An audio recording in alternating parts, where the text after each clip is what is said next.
James, good morning. Thank you for coming and visiting us. Thank you so much for having me, Alex. So, James, why don't you tell us a little bit about yourself, maybe what you've been up to over the last handful of years, and then from there we can go back to the beginning and talk about how this whole thing began. Sure. So, over the past several years, I've been doing different things within the para-athletic community. I am losing my vision, so that means things like triathlons, running races, and last year it expanded to doing obstacle course races.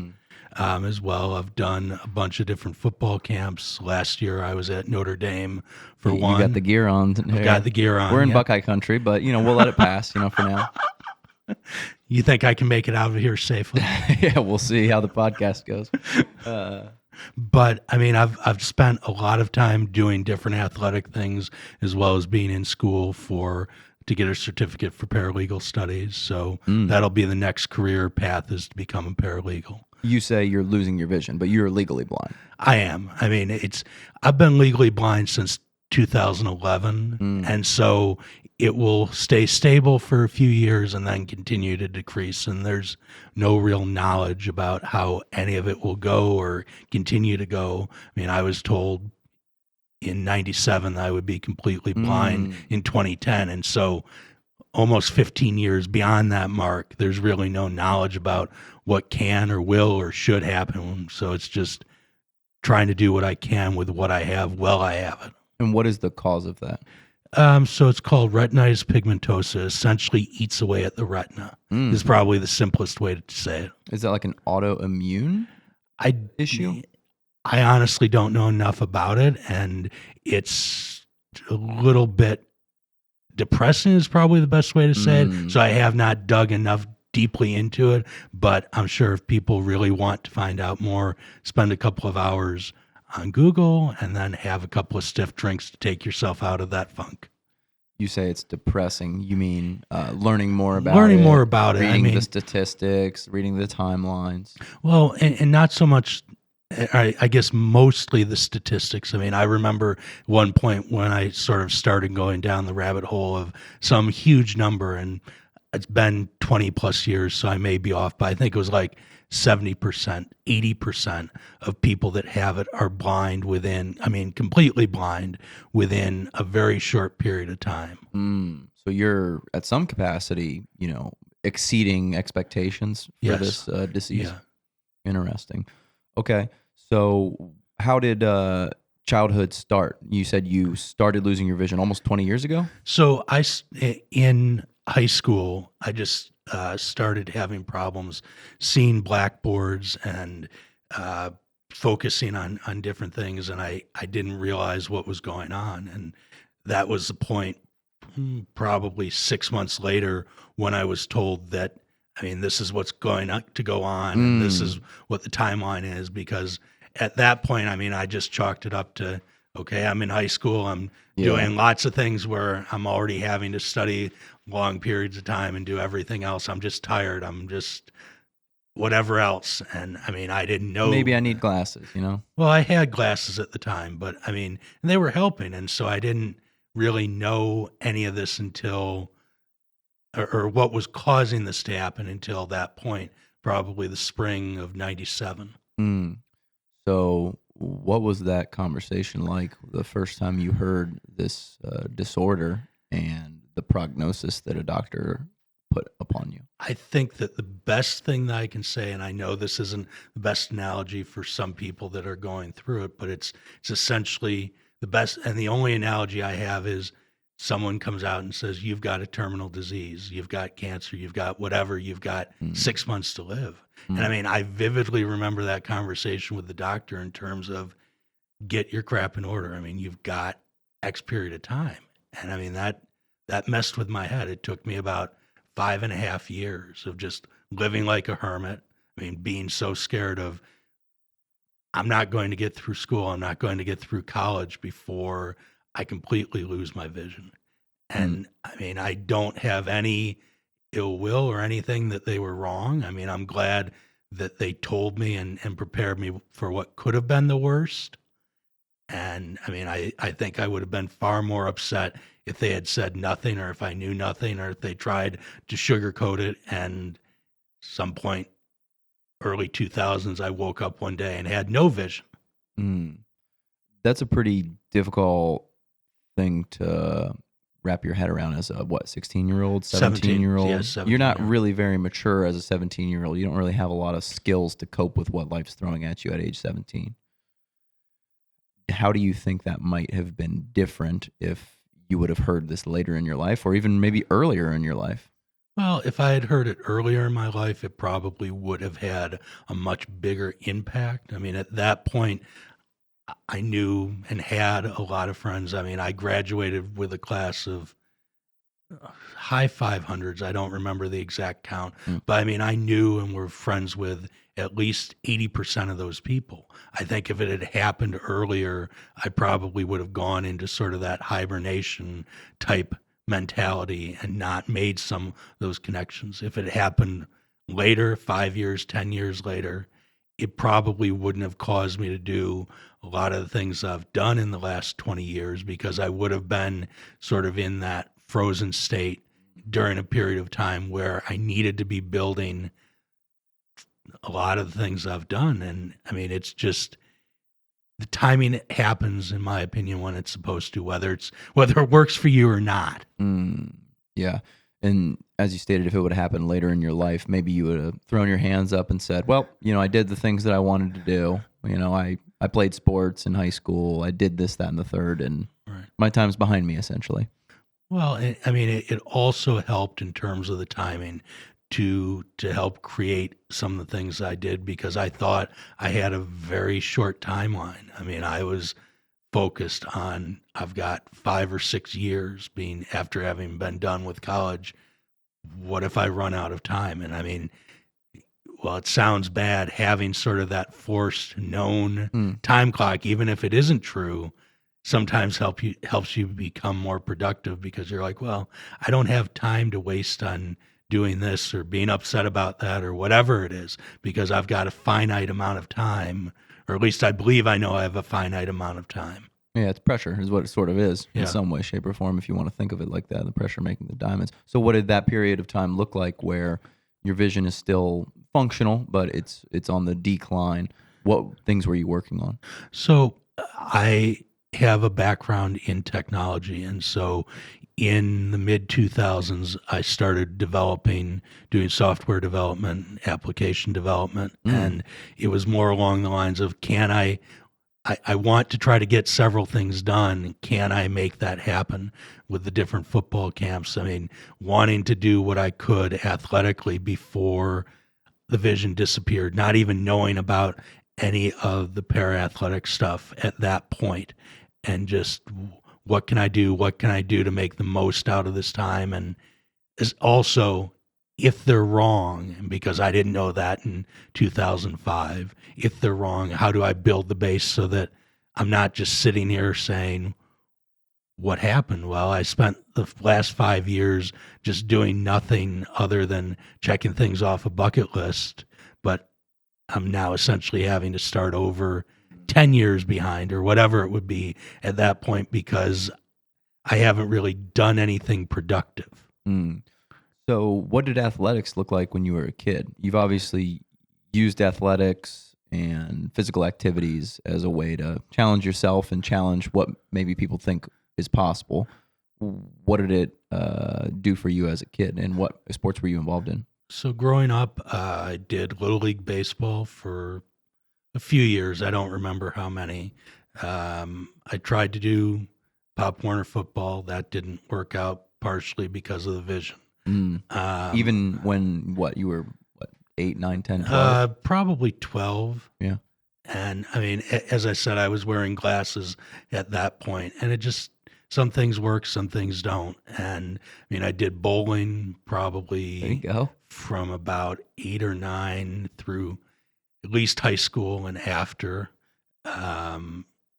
Played a lot of basketball and football with friends. I mean, nothing organized, but I mean, just sort of, hey, there's a foot of snow on the ground. Let's go play football in the snow. Yeah, right. Yeah. That's very cool.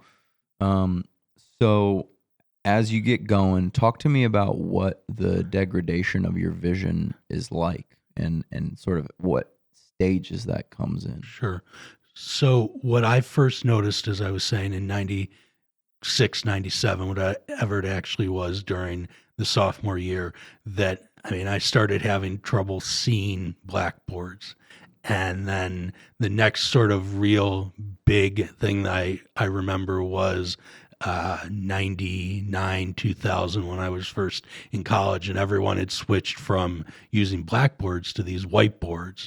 And so they would use different colored and sometimes light colored markers, instead of always black or blue or something distinct, and having trouble seeing that. Then having trouble seeing any or normal print text.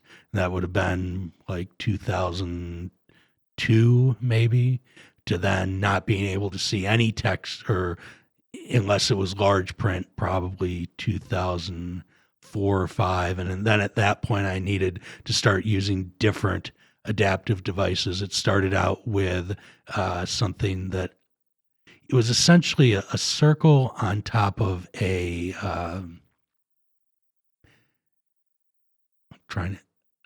half circle on top of a full circle. And I forget exactly what it was called, but it was a handheld sort of prism, and that worked for at least 5 or 6 years until 2011. And since that point, it's just been trying to find different things that will work, whether it's handheld magnifiers for reading, or large devices that are essentially a flatbed that then a camera on top and it then magnifies. Or now I have devices that will help with distance and contrast. And so it's just trying to find the ways to continue to adapt as the amount of what I can see, as well as the distance, gets more and more. I mean, it's one of the things that has happened over time, is that it's gotten harder and harder to see things at distance. So I don't know how far across the desk you are from me, but I can make out only parts of you clearly. Like, I can see your arms, but as I'm looking at you straight on, I can't make you out. But if I look across the room, that's like if I look to the right of me, I can see that sign, which is maybe third of the distance that you are, or maybe half, a bit more clearly. Well, one thing I will note is I'm extremely handsome, so that's a helpful thing to hold into your mind. No, I kid. But you said that also light, the amount of light that you have in the room makes a huge impact on you. And I know you talked about some races that are coming up that will start in the dark, and you're a little worried about those. Well, I wouldn't say worried. I would say concerned, and only concerned because I've never done a race like that in the dark. I've done running races in the dark, but this is going to be a running race in the dark, in mud, over obstacles. And I mean, I say only concerned and not worried, because I'll have guides with me. I'll have people to help. I'm sure it will be well lit. And I mean, I wouldn't do it if I was worried about it. So when you're running and you look down at your feet, can you make out, like, let's say there's an obstacle or a bump in front of you? Is it possible you can really see that, or is it kind of just blurry? Sometimes. And I mean, it depends on the light. It depends on the size of the bump. It also depends on how far ahead it is. Interesting. So talk to me about what you've sort of become known for, triathletes. How did you decide a triathlete was the athletic endeavor that you were going to get into? There's 50 different things you could have done. You could have done powerlifting, pretty stationary. I would have thought that would have been an interesting one for you. Even things like archery or darts, things that are a little more stationary, I'm thinking. Triathlon is not the first thing that I would think of if I was vision impaired to begin. So where does that journey start? So it started with saying, hey, that looks like fun. Let's try it, without even having done it. And I mean, that's where a lot of this stuff has come from over the last 20 years, in terms of, you know what, that looks like fun. And James, I have my vision, and triathlons don't look fun to me at all. Most humans don't think that looks like fun. So let alone the added difficulty of I'm not physically sure if I'm going to be able to see where I'm going. The water, a lot of people don't like water regardless. So sorry to interrupt you there, but Okay, but Alex, after most races, you get beer. If I turned you back on to maybe trying it. I can drink a beer without running a triathlon. That's one of the beautiful things about beer. They have all sorts of sayings about it's 5 o'clock somewhere, it's beer 30, happy hour starting early today. You can't drink all day if you don't start in the morning. These exist for a reason, James.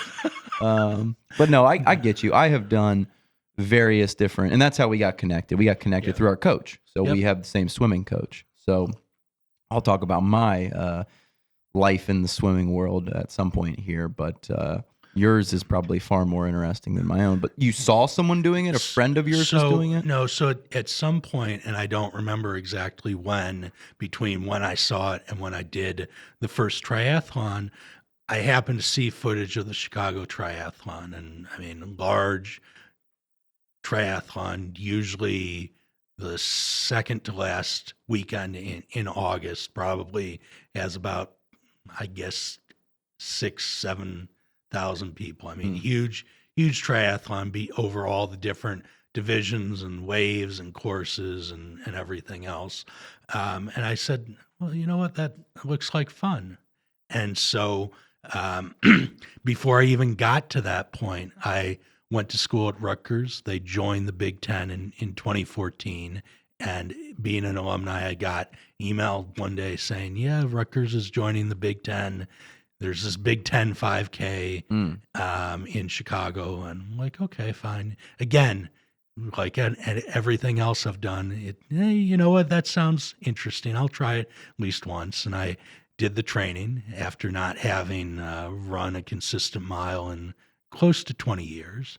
And there were some interesting times during the training leading up to it. You trained solo at that point? Or I trained solo for the most part on treadmills. I was gonna say inside. Inside. And then maybe a couple weeks out, the guides I was running with and myself did a couple of different training sessions to run. And I'm just thinking to myself, I hope I don't kill myself on this. I was going to say, I feel like even a treadmill would be dangerous. Like people sometimes will stumble on treadmills regardless of being vision impaired. Were there any dodgy moments on treadmills? 10 years ago, no. I mean, at this point, when I run on treadmills, primarily for the indoor triathlons I do, or when it's crappy outside and I need to get on a treadmill, it's a little bit hard because I can't see where my feet are at all when I'm running on treadmill. And so just trying to keep that balance and rhythm and everything else. But at that point in 2014, I was still had a decent amount of vision or more than, and definitely more than I have now. And so it all worked out at that point. And so got to the race, somehow made it through the first mile without just collapsing and finished. And Did you have a guide in that race? I had two guides. Okay, I was going to say. Yeah. You're kind of making it sound like, I just went out there and, followed the pack and there it was. So talk to me about what a guide will do in the running portion. We can get to the bike and we can get to the swim. For the running portion, a guide seems the easiest. Fairly the easiest because with the guides, it's either, and when I run for the larger races, I'll typically have two guides, but for the smaller ones, it's just one. And when I started out, it was a handheld tether.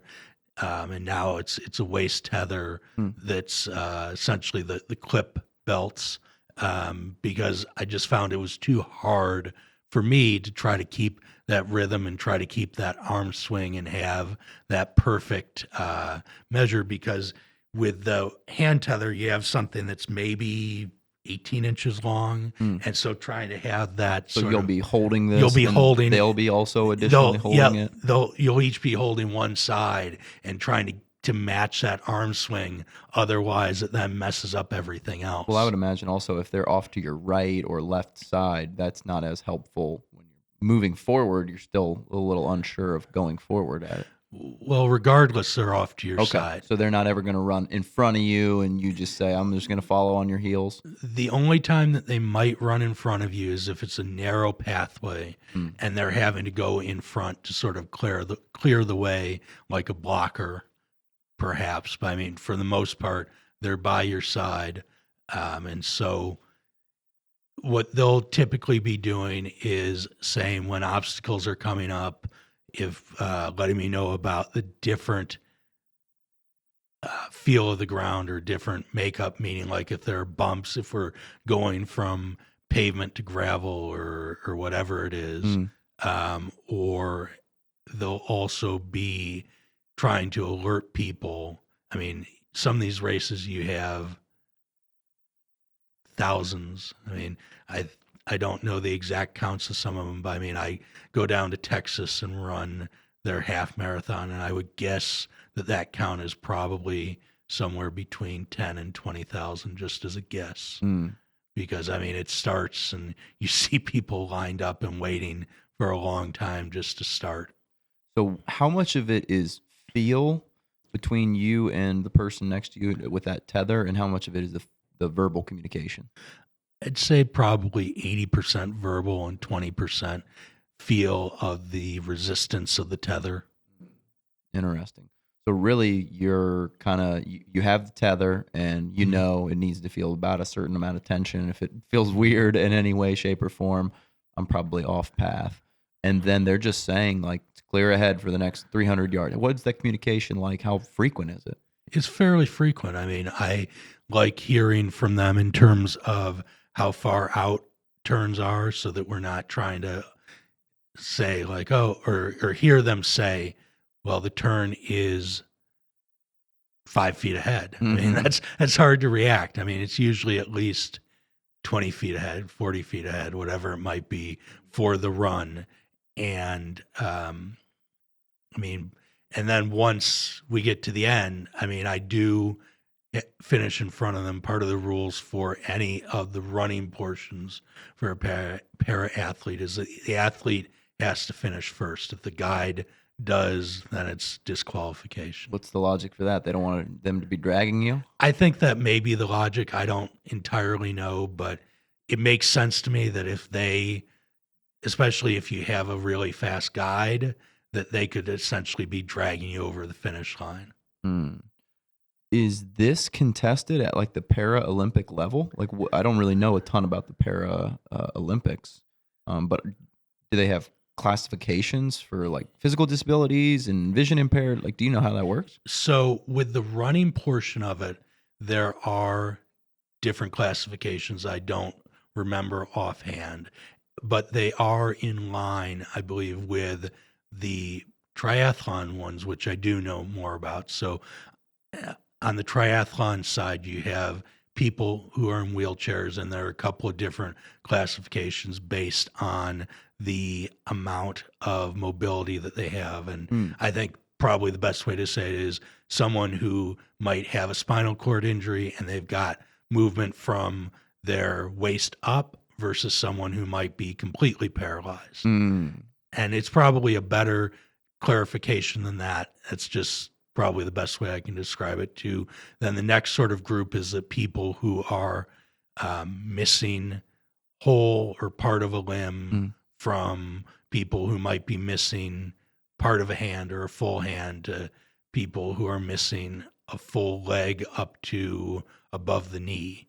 And the classifications within there depend on the severity of it, and the severity, I think, also how it impacts mobility. And then the last category is visually impaired, and there are different subcategories within there, as well as, I mean, based on how much vision you have, between you have none. How are they testing that?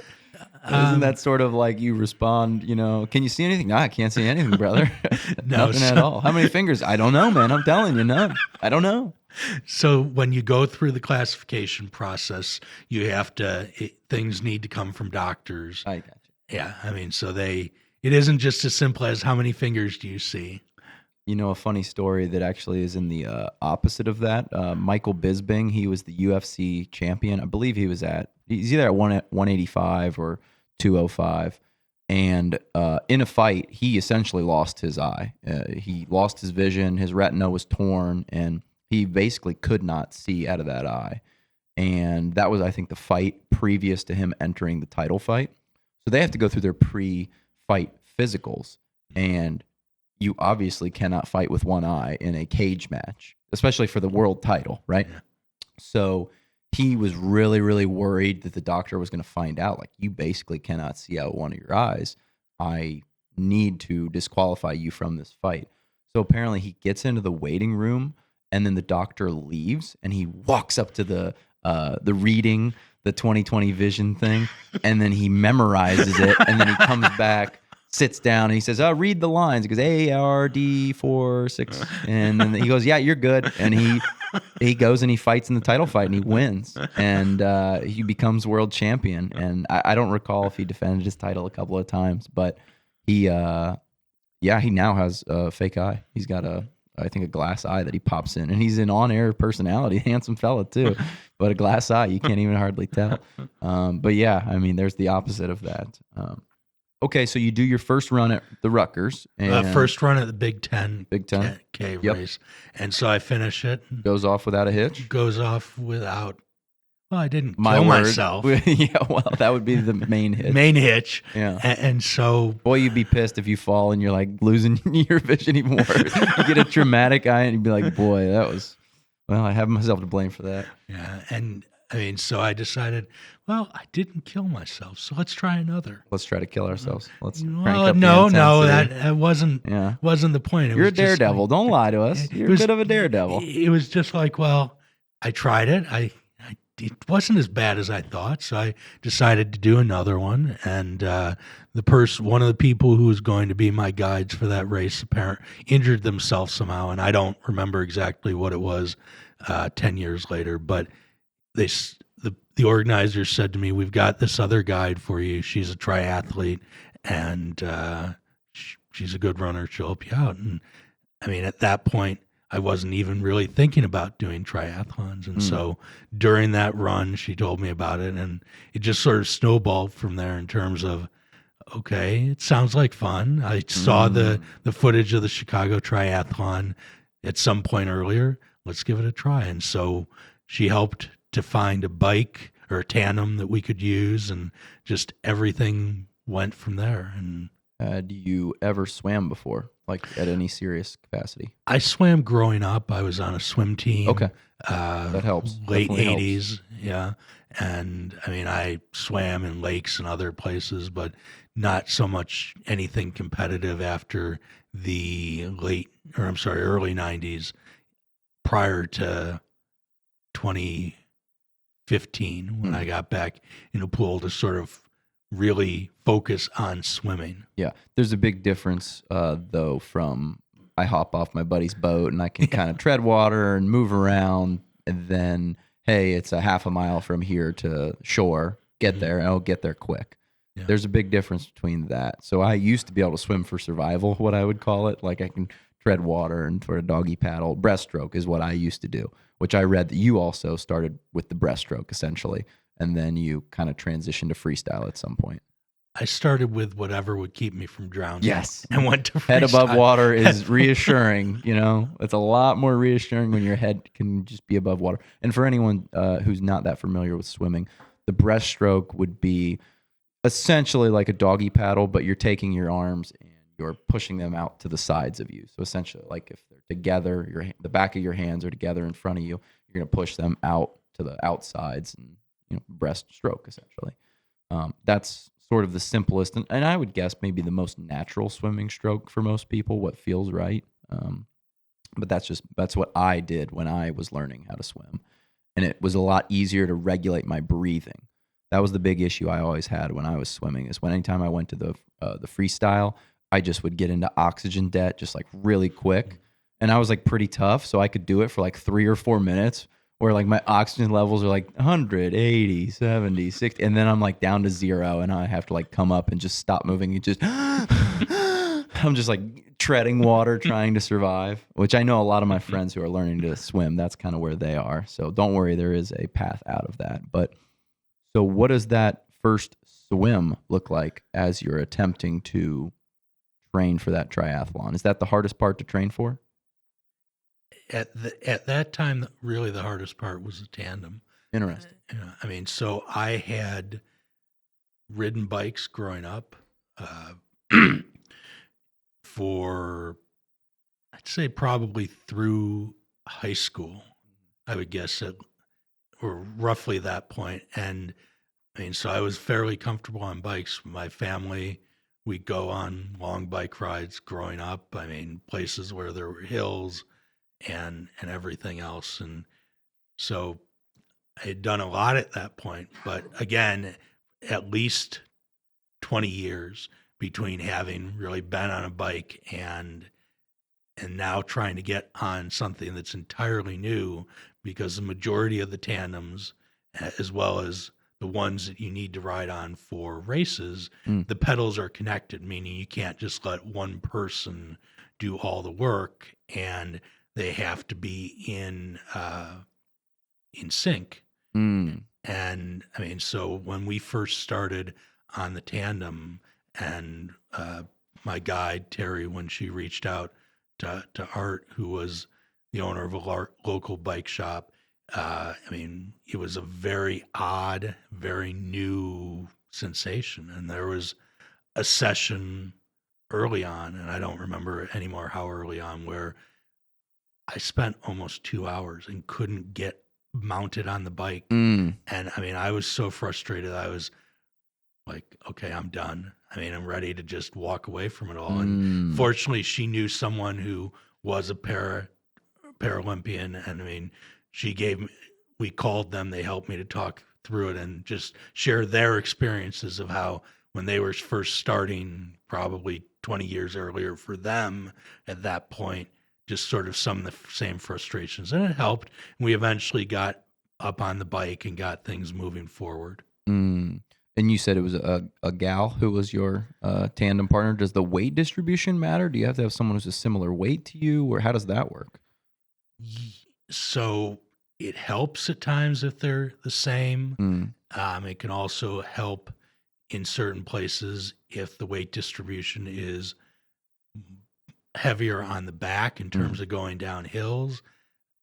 I mean, I've had guides of all different shapes and sizes, and I mean, you just manage to adjust. It's all about getting the practice in before the race, so you can figure out what sort of the differential is, if there is any, make all the adjustments, and also get comfortable, because you don't always have the same guide. I mean, with some exceptions, and it's probably more for the people who are at the Paralympian level, at that elite level, who have the same guide every time. Mhm. You're having to make those adjustments, and that's fine. I mean, I will gladly get on a bike and go ride with someone, even if they've never been on a tandem before, as long as they take 10, 15 minutes before I get on with them and just get used to it, because it's a longer bike. Mhm. It takes time to get used to making those wider turns, and Mm. and also getting used to the fact of,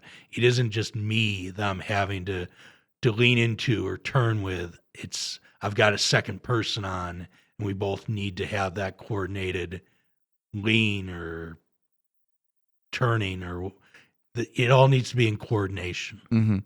So the person is in front steering, Yes. and then are they also pedaling? Yes. So So- you're both pedaling. How much power are they giving you? Do you notice a difference when you're like, oh, this guy's badass, like they're kicking, or is it kind of part of the rules they're not supposed to give you? Like, how does that work?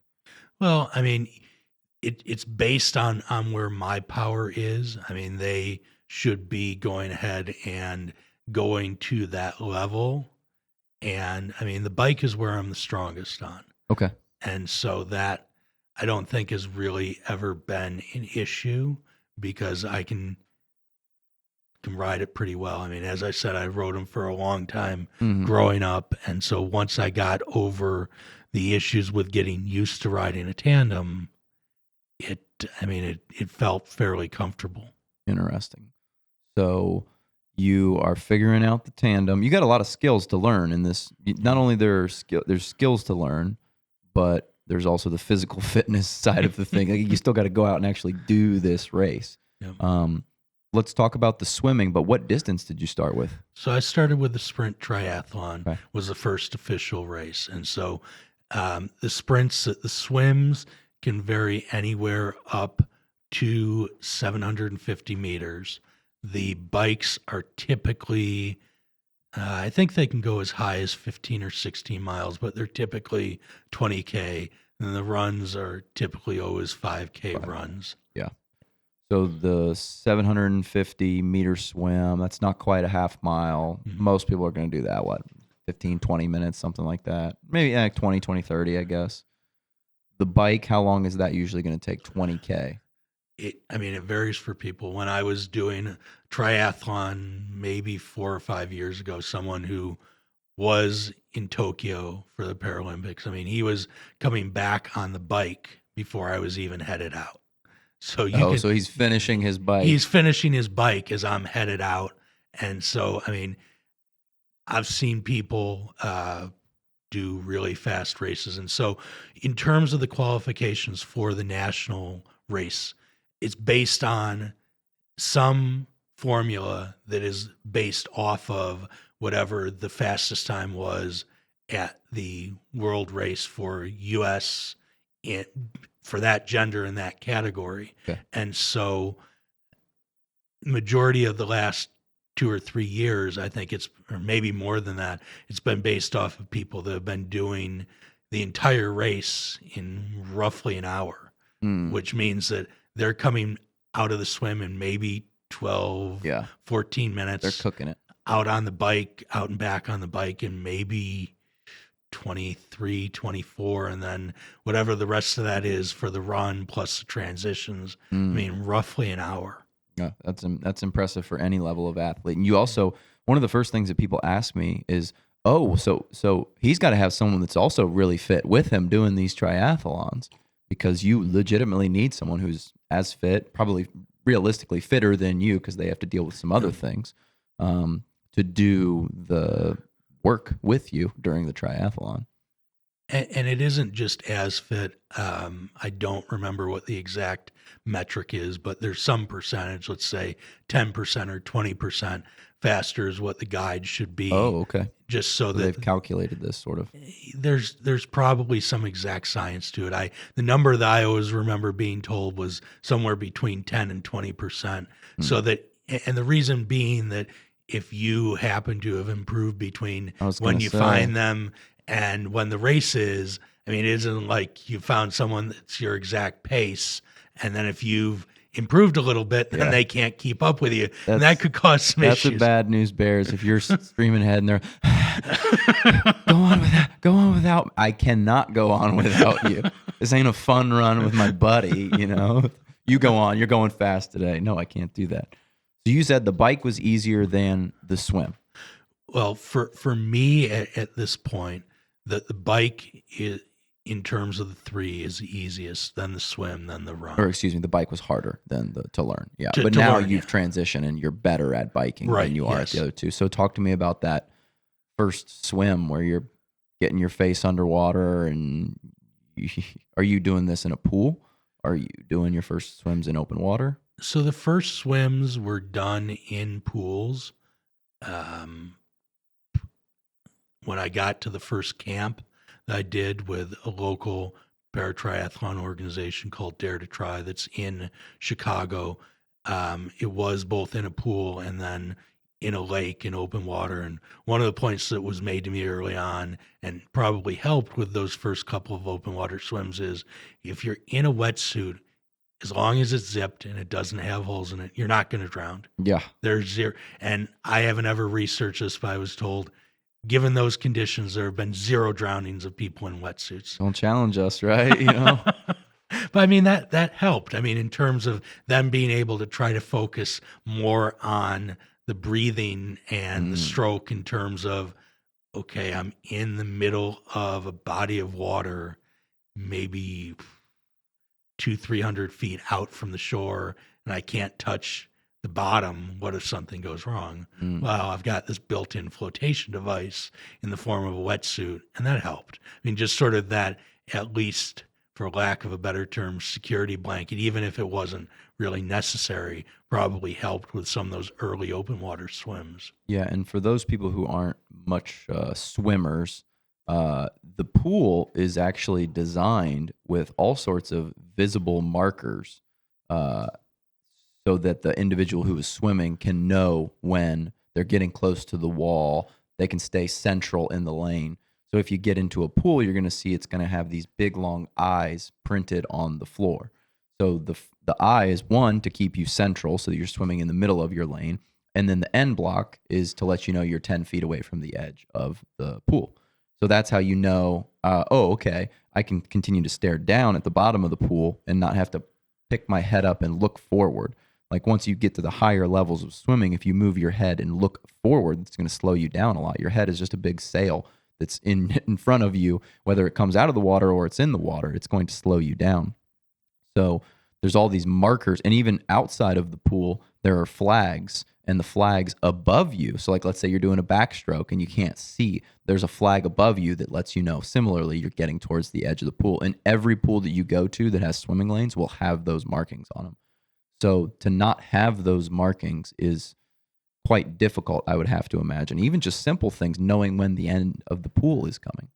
Well, and because of the amount of vision that I have at this point, even with those markers, the majority of the time I can't see them. I mean, when I swam with Ryan yesterday, I couldn't really see the markers on the bottom of the pool. It was just sort of having to guess where I was and guess where I was in relationship to the wall. You ever have any headbutts into the wall, arm knocks, things like that? Or if you got it pretty down now in the because not all pools are the same distance either. They aren't. And so I've had a couple of head into the wall, but majority of the time it's more of just going for that last stroke and hitting my hand or hitting my knuckles on the concrete, and then just sort of trying to remember, well, it was that many strokes the last time, so that I hopefully only do it once in a session in the pool. So are you counting your strokes as you go down the lane, or is it just a feel thing? It's a feel. Yeah, I can't swim and count. I've tried. Okay. Yeah. Well, I can't either because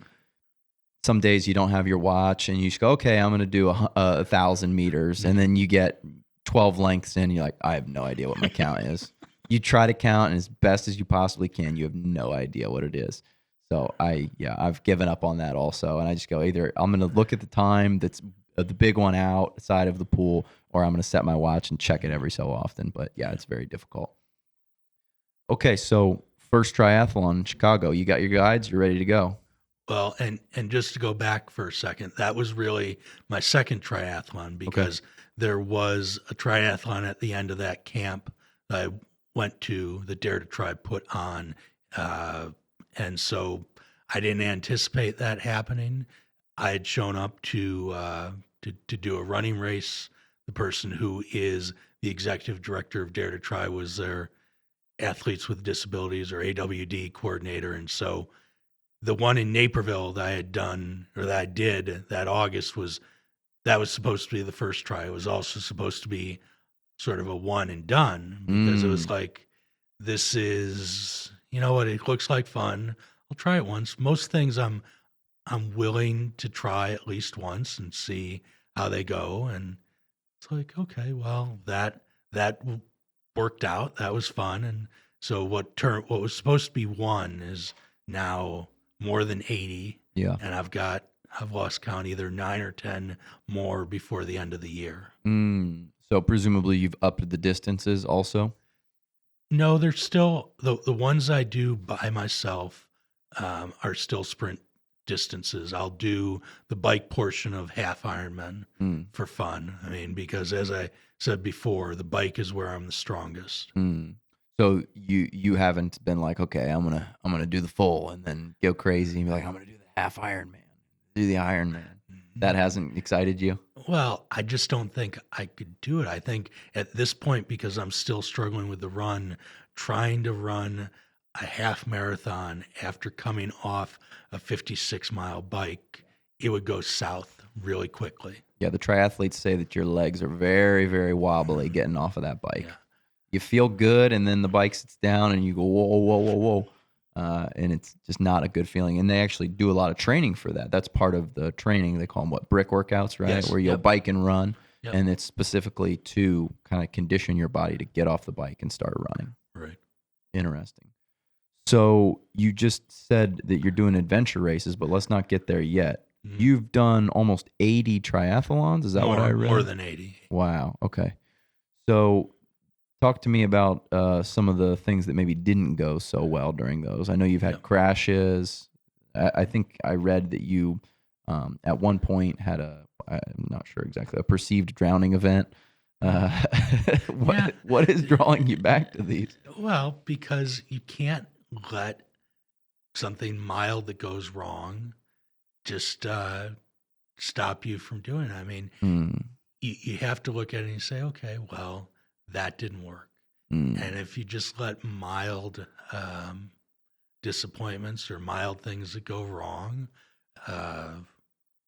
stop you from trying things or continuing to do things, but you get discouraged, then you may not do as much, and you'll miss out on opportunities. And so there are several times where things haven't gone right. I mean, I had, as you mentioned, in terms of things that happened during races, I had and you also learn a lot out of those times where things don't go right that you can then improve upon and try to make things work better if you decide to go forward. So I believe it was 2019.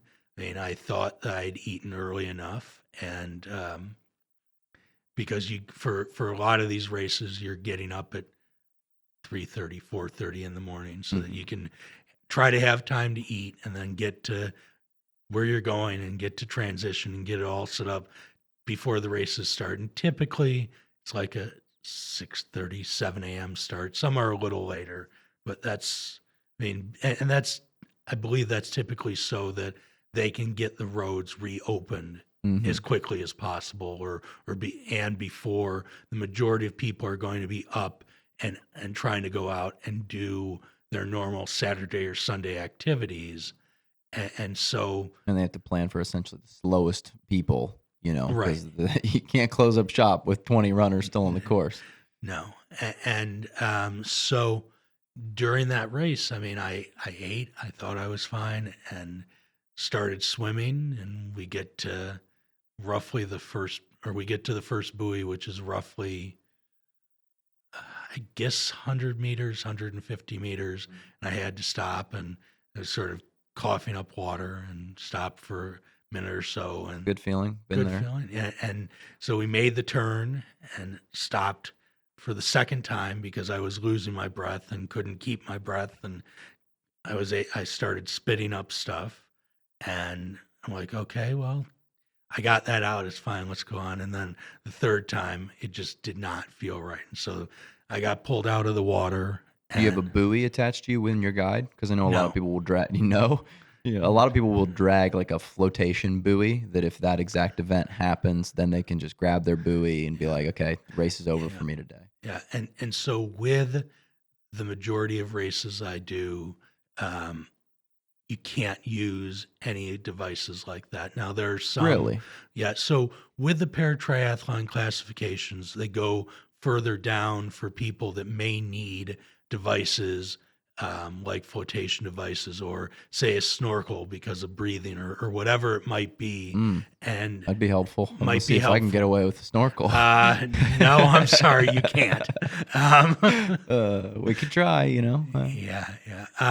But you can't use a lot of those things. I mean, to be able to, majority of the races I've done, they'll allow you to have the adaptation of having a guide with, and there may be some other minor ones, but like you can't use snorkel, you can't use fins. And You're giving me all sorts of ideas. People have already tried using fins, and they've gotten caught and disqualified and probably banned. Yeah. But so when we got to that point, I mean, they pulled me out and helped me. And I mean, I remember them saying that I was very, very low in terms of oxygen. I mean, I think like a normal person should be high 90s. I was like low 80s. Mm. And so, I mean, that was a disappointing race.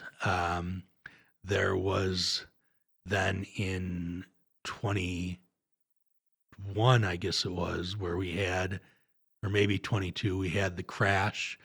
So normally when I travel and have guides that I'm having to borrow a tandem with, because unfortunately I don't yet have a hard-sided case, and about 6 years ago an airline carrier managed to crush the rear triangle of it, and that was a hassle to try to get resolved. But they were very clear in terms of, even if it's our fault in the future, if you don't have a hard-sided case, you're out of luck. And so I've had to borrow a lot of tandems. And so for that race, I'd worked with the guide before. We just hadn't necessarily been on that tandem, and there wasn't enough of a turnaround. And so between when I landed and when I think I got in at like midnight on Friday, and the race was Saturday morning. And so from what I've heard after the fact, I think it was just that the rear tire wasn't inflated enough. And so the race, even though they were very verbal about a lot of things, I mean, I think I got no fewer than 8 or 10 emails from them the week leading up to it. They weren't very verbal about probably the most important thing, is that you're coming down a hill, you do a sharp 90-degree turn. Yeah, and so they had the first time that we knew anything about it is, let's call it 100 feet out, where you start to hear people saying, "Go slow, hill ahead," or whatever it was. And so prior to that point, we had felt the bike wobbling, and just, I don't remember what we chalked it up to, but I think it was that the tire wasn't inflated enough.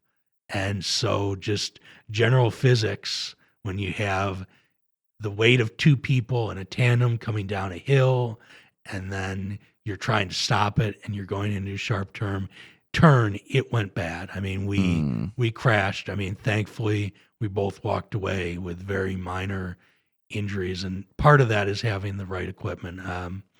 With bike helmets, what I've always used and will continue to use, because we both walked away from it with very minor injuries, are the helmets made by Rudy Project. And I mean, it could have been a lot worse, because we both hit probably going at least 15 miles an hour. And, but walked away from that. And then the last one that I can sort of think of is that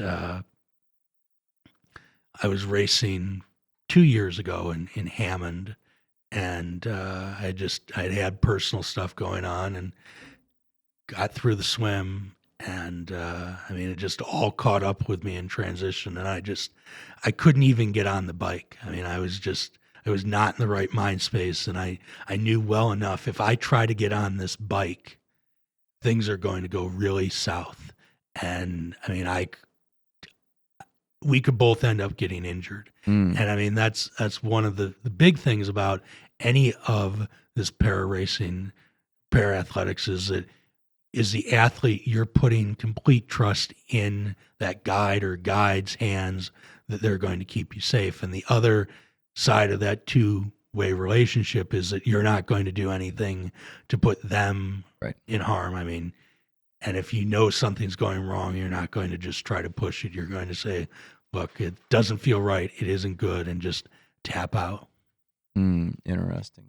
Have there been other bike crashes, or have you been pretty fortunate to keep them isolated? I've been pretty fortunate. I mean, I had another one where the guide, or the pilot, was able to steer us out of hitting directly into a light post. I mean, so my knee went across the side of it. And that was fortunate, because if I had gone straight into it, and we were probably that point 15, 20 miles an hour, because of the gravel, the tire had just slid, I probably would have lost a couple of years. Just Mm-hmm. the knee would have gone right into it, probably Mm. shattered it, and it would have gone really bad. So I've been fairly fortunate. I've had some scrapes, I've had some falls. I mean, I've had some bruises, but I mean, it's all gone well at the end of the day. My uncle is like a fanatic biker.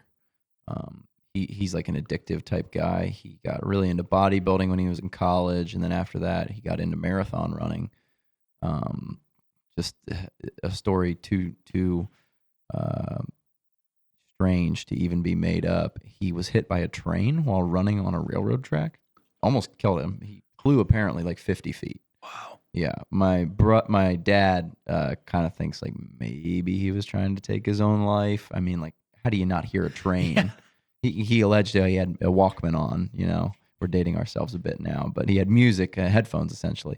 But he after that, his knees kind of were bad, so he stopped running and he went to biking. And he has been in all sorts of bad biking accidents. He was hit by a car while he was biking. One of the real bad ones, he actually hit a dog. A dog ran out and he hit the dog, flew off his bike, broke his collarbone, broke his wrist, broke his arm, damaged all sorts of things. And now he just exclusively does indoor biking. But yeah, biking is a dangerous one. That scares me a lot, especially with how people do not pay attention while they're driving. Like you're on a country road and people are just texting, whatever. You're putting a lot of trust in the drivers to get around you. So I'm not a huge fan of biking, especially on the main roads. Well, and not just on country roads. And I don't remember which year it was, maybe 2018. So with the Chicago Triathlon, they block off 2 lanes each way of Lakeshore Drive, which is one of the major arteries right along the lake in downtown Chicago. And so this was before our race. It was, I don't remember which category or group of people it was. So there were slow traffic in those 2 lanes and people in the race, and someone in what would have been the outer lane thought, oh, well, I'll go around everyone, and merged out to their left and hit and killed at least Oh, one racer, maybe more. Yeah. So it happens, and it's just you have to be alert. You have to rely on the person who's your guide, but you also, I think, have to keep in mind that people aren't always going to be watching for you, so you have to be watching for them. hmm. So what are these adventure races like for you? An adventure race seems like a sort of a big step up from even just swimming and biking, I would have to think, because literally there are obstacles that it's difficult for you to see. Yep. So it just, again, going back to sounds like fun, I'll do it. So another para organization that I've done camps and races with and has helped to support me for things is Catapult, who's in Houston. And when I was down there for a running camp last year, they said Spartan is looking to get para athletes involved. If you want to do it, just follow these different steps, and they'll cover the races for a period of time. And I said, you know what, I'll at least try it. And so I did, and I did one in the mud, which so there are several different versions of their races. Ones that are done in the mud, which are they're tough mudders. Mm-hmm. Ones that are the Spartans, which are, from my sense of it, more of lift and carry things. Mm-hmm. And I know they have DECA and probably a whole bunch of other ones, but Yeah. I decided, you know what, I've been given the opportunity, been given this gift. Let me go ahead and try, see how it goes. And so I did that last summer with one of my guides, and it went well for the most part. I mean, it was a challenge trying to do some of the obstacles, especially the climbing ones. I mean, I did fall off of one of them where it's essentially a vertical wall Mm-hmm. that you have to, I think probably the best way to describe it is try to do a box jump without the box, Mm. and grab a handhold that's 10, 12 feet up, whatever it was, and then pull yourself up. And I mean, thankfully along the course there was a group of guys from Oscar Mike who helped a lot. I mean, especially during one of the final obstacles where I missed footholds climbing on a cargo net and almost fell. And so I had enough fun that I decided, okay, let's continue doing this and just see where it goes. And so this summer I'll go and I'll run the 12-hour race. Whoa. And I mean, it's essentially that you're just running the course to see For how all 12 hours? I will definitely be taking breaks in I between. was about to say. Yes. So do you know this idea of the 12-hour walk? Have you heard this? I have not heard that. So Colin O'Brady, he's an adventure and endurance athlete. He's done a couple of amazing things. He climbed the highest peak in every continent faster than anyone else, like boom, boom, boom, boom, boom. Mhm. He climbed the highest point in every state faster than anyone else. He's done Everest, he's done Denali, and then what really I think was his big crowning achievement was he's the first person to cross Antarctica solo and without any additional power. So people have done it with kites before, but he did it completely under his own power, and he carried all of his own food. Wow. So it was like 56 days in Antarctica. I mean, he tells these crazy stories about training where he and his coach would submerge his hands into buckets of ice for 10 minutes at a time, and then he would have to bring his hands out and tie knots on his tent because he knew if he would lose his tent, he's like, because he's in like 50-mile-an-hour wind, he's like, if I lose my tent, I'm going to die. Like, there is no one coming to catch me. Like, the nearest plane is like 3 hours away, and it's not minus 40 degrees, and you don't have a structure at night in the middle of Antarctica. And not like there's any way posts in Antarctica. There is nothing out there for him. But he did that, and he wrote a book called The 12-Hour Walk. A couple of his friends actually died in an avalanche, like close friends of his. And he says, I just left the house and went for a walk and came back 12 hours later. No music, no iPhone, no nothing. Just kind of had 12 hours of meditation. Wow. And I said, all right, I like it. I like the idea. I read the book. It's a great book. Really interesting, pretty motivational. So I said, I'm going to do my 12-hour walk. So last Memorial Day, I did the 12-hour walk, and I did 35 miles in about 12 hours. And I actually walked to here. So from my house to here is about 17 miles and change, and then about 17 miles home. And I was like feeling sick around 20 miles, like sick great. Around mile 30, I just hit an enormous wall. And for those last 5 miles, I was like hobbling my way through. Like, back of my leg was hurting, my legs just felt dead. You quickly realize when you're that far into a walk, like how much like nice pavement is your friend. Anytime I would have to like walk off onto the grass, you're like, oh, it's going to be so uneven. I was literally thinking at any moment, I'm going to roll my ankle. I'm going to break my ankle just like off of like a 1-inch bump. So 12 hours worth of running the race, that's going to be tough. But I'm not telling you anything you didn't know. Yeah, no, it's going to be a challenge. And I would hope that more people do it. I mean, I was given an opportunity to help get people that are first timers that might want to try an obstacle race to come and try it in August. And I think that they're a lot of fun because some of these other races you're focused on, I need to get this done quickly. I want to get, I'm focused on this. And at least my view of the shorter one that I did last year was it's more about finishing it. It's more about finishing safely. And that's what made it more fun, especially more fun than some of the triathlons where you're just focused on, okay, I'm fighting the clock. I'm fighting to get through this as quickly as I can because I'm up against everyone else. Interesting.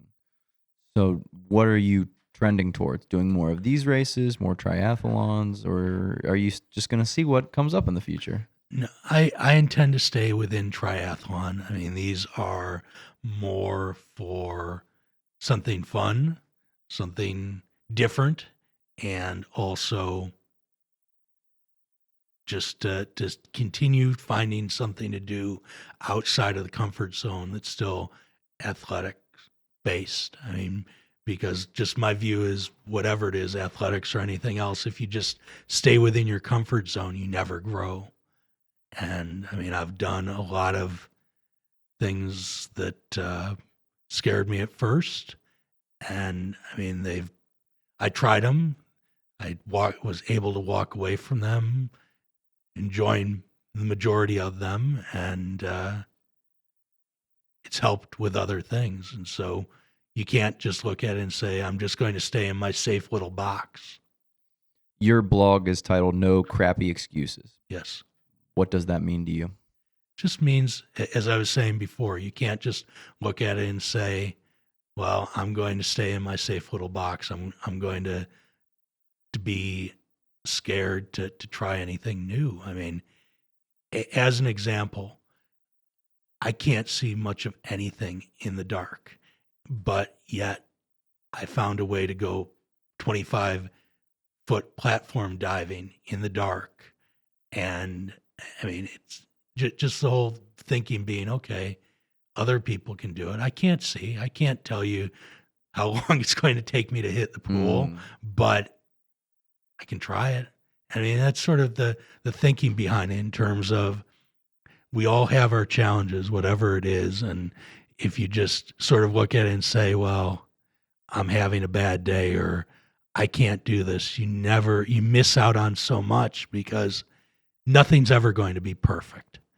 And if you just wait for that time where things are perfect, you'll look back and have a lot of regrets. But no, James, you don't understand. Like, my life is really hard. Like, my parents, they weren't good parents. You know, I'm sure you hear all of this stuff. No, you don't get it. Like, I have to work 8, 9, 12 hours really hard. So, like, I can't go work out after that. That's crazy, man. You're chuckling right now. Yes, I am. Because clearly anything that anyone is going to present to you as a challenge, you're just probably thinking to yourself, all right, well, sure. But what? I'm also chuckling because I know that isn't entirely true, because you've been training with Ryan. So. Yeah, well, I'm more of hypothetical. This is a hypothetical. My parents are lovely. They're amazing. I work pretty regimented, 8 hours, 9 to 5. But this is the excuses that I hear from basically everyone. And to your point, no crappy excuses. You can hypothesize any reason why you cannot do something. There's a story that I just heard, and I think I've said it on this podcast once before, but a man has a hole in his roof, but the sun is shining. And he says, well, I won't fix my roof today. The sun's shining. It's actually nice that I have a hole. I can get some direct sunlight. And then the next day it starts raining, and water's flying into his house. And he says, well, I can't go fix my roof today. It's too dangerous. I can't get on the roof. I'll slip and fall off. Mm-hmm. And that's sort of the way that I think about the human mind. You can convince yourself of anything.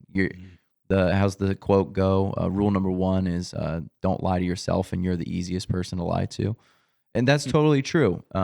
That's why when I set out to work out, I don't make it optional on like Monday. It's like, well, I'm going to work out on Monday if I'm feeling like it. Some people do this intuitive exercising. I listen to my body. Dude, if I listen to my body, I would never train. Like, I would just I'd be like, well, I'm kind of tired today. I had a long day. So I just don't give myself the opportunity to say, today's not a good day, I'm not doing it. It's like, nah, today's just like any other day. If you want to convince yourself it's no good, then go ahead. But don't act like you're doing yourself a service. Well, and you also can't be too hard on yourself. I mean, life does come up. And I think if you try to say, well, I didn't make it to the gym today, I'm a horrible person, then it just gets that much harder to actually want to get to the gym or that workout or whatever it is. And it's just trying to find ways to build that in. I mean, I still struggle with that. And I mean, it's conversations I've had with my primary coach over the years in terms of trying to find the ways to make sure that everything works, not just with workouts, but also with life, and trying to find a way to balance all of that. What would be your advice to someone who's struggling to find motivation then, or struggling to find that reason to go out and do something new, try something new? Go volunteer at a local race.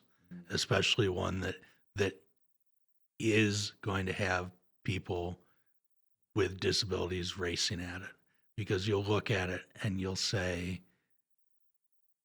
I had a great experience regardless of what the race is. I got to meet all these new people. I got to meet XYZ who I learned something new from, and I had a good time. And I mean, as well as you may look at it and say, well, you know what, I didn't think that I was really putting in enough, or I didn't think I was good enough to go out and do this run a 5K, whatever. And you may see some of the people that are towards the back of the pack in any race. Yeah. And you look at it and you say, well, you know what? They're doing it. They may be at a really slow pace, but they're doing it. Maybe I'll give it a try. Maybe I'll think about doing something else. And I think that's also a really easy way to try to get the mindset of, maybe I should try something more and try something different. Because if you're just thinking about, well, I have to go and work out. If I didn't work out, then I really messed something up. I mean, I think it helps if you look at it and say, well, these people are doing it. Why can't I?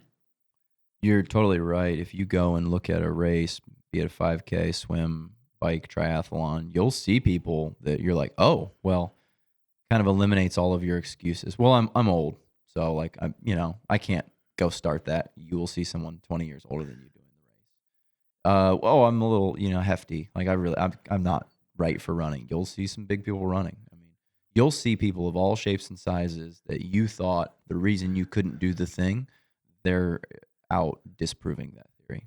Well, and I think the best example of that, and I don't remember which year it was the last year that Age Group Nationals was in Cleveland. So I think 21, maybe 22, where they had the full video stream, just seeing these guys in their early to mid 80s, just getting in and doing it and running on the course. I mean, just to sort of bring home the point of, okay, these are guys probably 40, 50 years older than you that are out there still on a bike, running, swimming, and doing all that stuff. So if someone who's that old can do it, why can't you?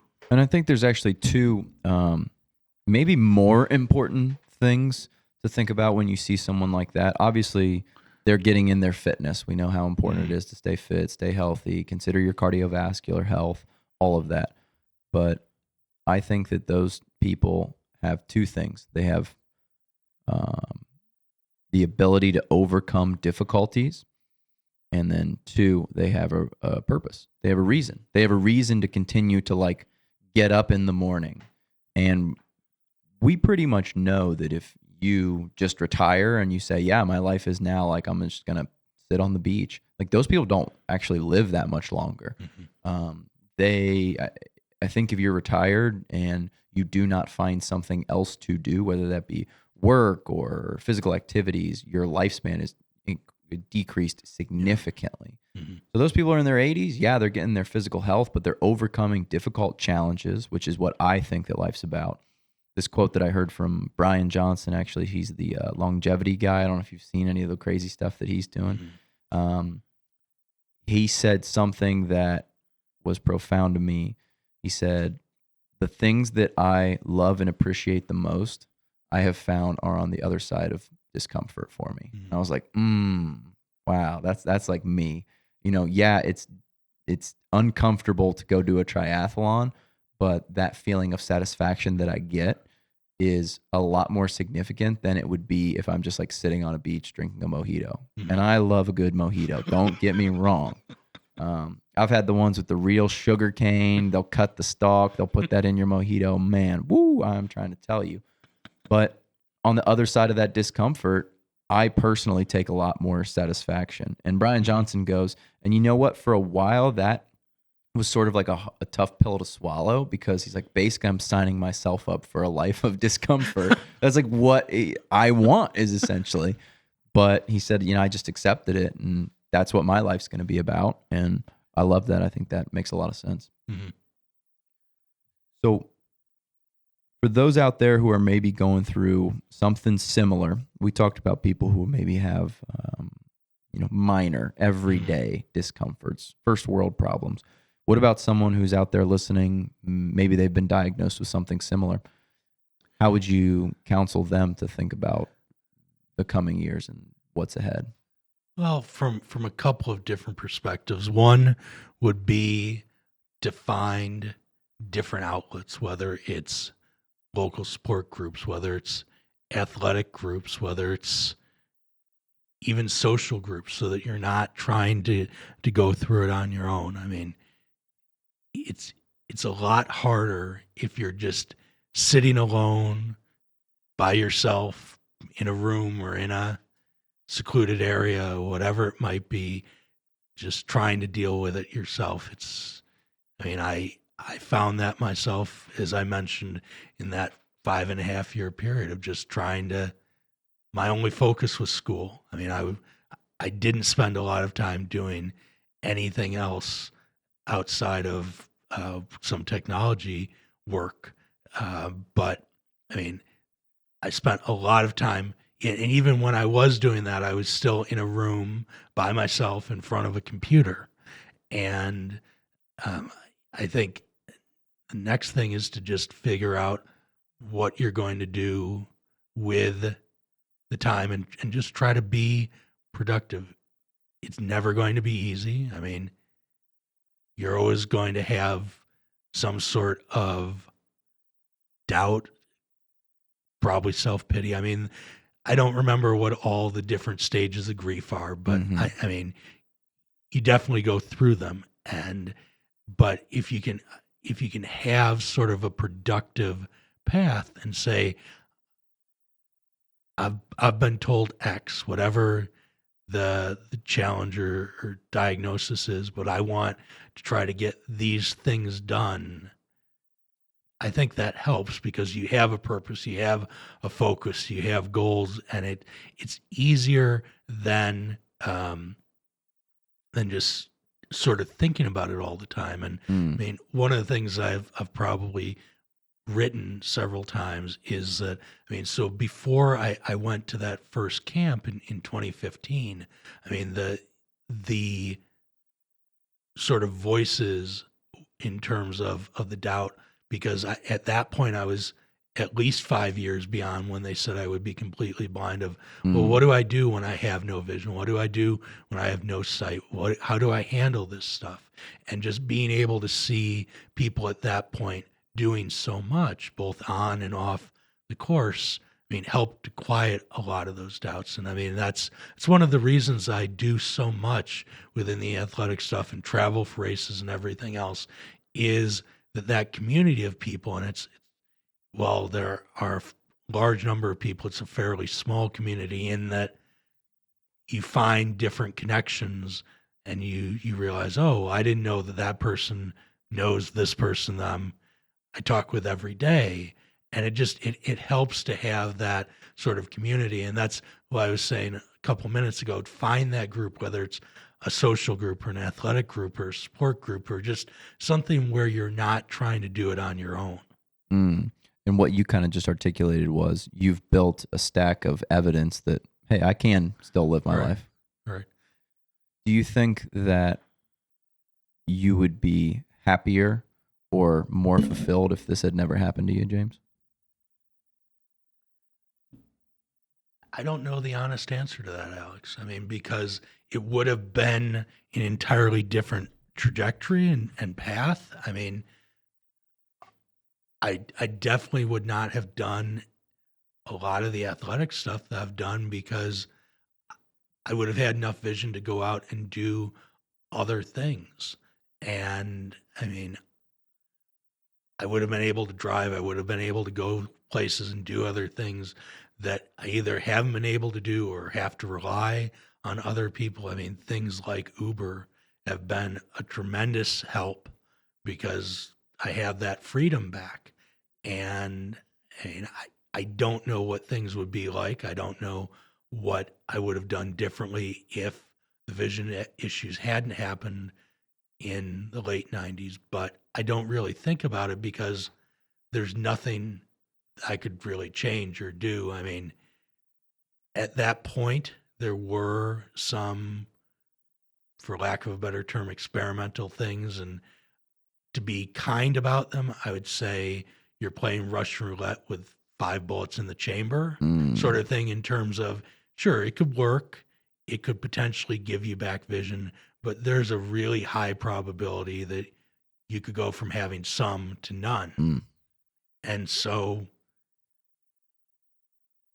it worked out the way it has, and I feel it worked out the way it was supposed to. So I'm sure you feel much more gratitude towards everything in life once you have that experience.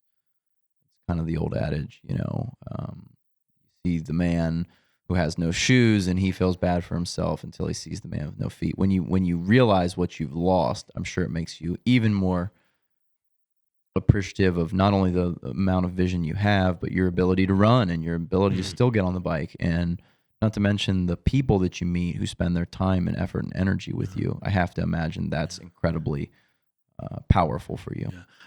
and that is true. And I have met so many people that have helped me so far along the lines, and I do want to make sure that I thank all of them. So it started out with Dare to Try, then Team RWB, their local chapter in Chicago, to Catapult, to Paraguide, who Catapult's in Houston, Paraguide is in Charlotte area, United States Association of Blind Athletes, who are in the Colorado Springs area, Challenged Athletes Foundation, who's in California, I believe the San Diego area, Achilles, and their group that's in Chicago, to then all the different small and local organizations that have helped out, the local Lions Club, the different groups, and it just goes on and on. And my point being is that, and I'm sorry if I forgot anyone in that list, not intentional. It's just so many people have helped along the lines that you meet so many good people that are willing to give up their time. And the other thing is that the reason that I sometimes end up with so many guides is that person, or so many different guides, is that person is giving up their race Mm. to be able to guide. And that's hard for some people, because I think that the natural mentality is, I can do this. And with some of my guides, they can legitimately run a 7-minute mile. I want to go do that. And I think it takes a lot for some of them mentally to say, okay, I'm willing to give up my race. I know that even that this pace that we're doing is essentially like walking for me, I'm okay because I'm helping someone. And I get more out of that than I would if I just went and ran a 22-minute 5K or whatever it would be. Mm. Sounds like you met a lot of awesome people, and you've both been able to receive, but you're also giving back too with your blog and telling people your story and hopefully getting out there and motivating people. So, last little bit of things here, James. What's your message to people who are out there struggling to get through things? How do you coach them and counsel them to overcome? Again, just reach out, keep trying. Reach out to other people, keep trying. And if things go wrong, don't give up. Don't let yourself become discouraged. I mean, if I had done that at one of several points I mentioned, You never would have got back on that bike. I would never have gotten back on that bike. And sure, there are always doubts. I mean, in the past roughly 2 years since that crash, I've had some doubts on the bike, but I mean, I haven't ever said, no, I'm not. We crashed. I'm not ever getting back on a bike. And the it's also about being willing to take chances, take calculated risks, and also look for opportunities, because